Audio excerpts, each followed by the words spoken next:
Before you get started using the performance-based protocols, I just want to make sure that you know how to use them, how to navigate them effectively, so therefore you can maximize the benefit using these protocols. So in this particular case, I want to jump to phase three. Phase three of the ACL reconstruction protocol. Here, that means that they're no longer in maximum protection phase, which is phase one, and no longer in phase two, which is protection phase. They have met all the criteria that were in those phases in order to get to phase three. That's the first thing. That's how I want to preface this particular point in their rehab. Now, the first thing you have to look at is the purpose. The purpose will help you shift your mindset to what you're working on. For this particular phase, the purpose is functional restoration. A quick definition of it is simply, I want them to be able to do all the functional activities with minimal to no difficulty. Okay? And so that means I want them to have a certain amount of range of motion, be able to walk normal without any compensation, go up and down stairs, squat to a chair with good control symmetrically. These are things that I think they should be able to do before they are able to move on to the next phase. So that's the purpose of this particular phase. All right. And the next thing you want to look at will be precautions. With the precautions, you just want to be mindful of the precautions when you're programming. So once you know what the purpose is of the phase, then you got to know what are the precautions that you need to be mindful of. Here in this case, avoid exercises that are painful and cause swelling. You don't want to initiate runnings too soon, and then no resisted knee extension past 60 degrees. Next up, criteria to pass. You have to work backwards, I think, in order to program and know what you're working towards. Oftentimes you'll find a lot of the protocols, they have the criteria to pass at the end. But here, I like to have it in the beginning. So therefore, in my program, it is going to reflect what I am working towards. In this case, I want knee range of motion to be restored to 95% of the uninvolved side. I want the patient to be able to go up and down stairs in a reciprocal pattern. That means that they're going to probably be able to pass the 5 step ups, the 5 lateral step down test, squat symmetrically to 90 degrees, and then be able to perform the Y balance up to 80% of the uninvolved side without any hip strategy, okay, or hip compensation. Now that we know what the criteria to pass, you will see the priority list and suggested exercises. So knee range of motion for the criteria to pass was first, okay?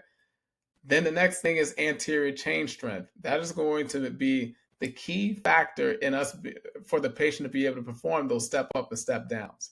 And then functional strength training, that's when we're looking at our squat progression, step up progression, and lateral step down progression. Okay? And then we round it out with posterior chain and lateral chain work as a comprehensive approach to strengthening. But it's not the most important, because none of those posterior chain and lateral chain are going to help us meet the criteria to pass directly. Okay? The first 3 things that we talked about, knee flexion, range of motion, anterior chain strength, and functional strength, are priority just because they are going to have the most impact on our ability to pass the criteria. And the last thing you want to look at is just special considerations. These are things, adjuncts that you can add to your planning based on the patient and based on where they are.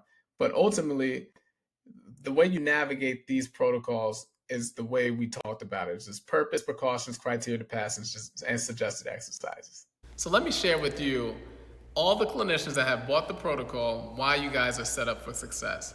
Here's some reasons. First, these protocols are not time-based.